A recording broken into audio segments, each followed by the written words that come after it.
समय जो समाज में फैली कुरीतियाँ हैं, जो हम लोग संविधान जानकारी न होने के कारण आपने संविधान के बारे में बताया, जिसमें अनुच्छेद है उनको सिखाया, बच्चों को सिखाए। इस सब से सीख के हमको इस बुराई को दूर करना चाहिए। अब बच्चे आगे के भविष्य हैं, इनको इस चीज़ पे रुचि लेना चाहिए। बच्चों बात समझना, शेरनी की दूध है, जो पिएगा वो दहाड़ेगा। बिल्कुल। जो पिएगा, जो पढ़ेगा नहीं वो कुछ नहीं होगा। बाबा साहब ने शिक्षा वो चाबी है बच्चों, शिक्षा वो चाबी है जो हर ताले फिट हो जाती है। पढ़ाई लिखाई जोड़ दो, पढ़ाई लिखाई ये तो कुछ नहीं है। तभी देखिए लंदन से कहाँ तक जाके गए और आज का जो गौरवशाली इतिहास उन्होंने रचा, देश का संविधान। पढ़ाई लिखाई जब बहुत उन्होंने जरूरी पढ़ा है। तभी तो, इसलिए पढ़ना बहुत जरूरी है।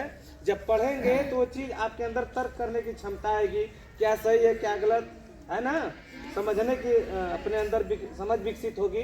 इसलिए पढ़ना बहुत जरूरी है, बहुत जरूरी बच्चों।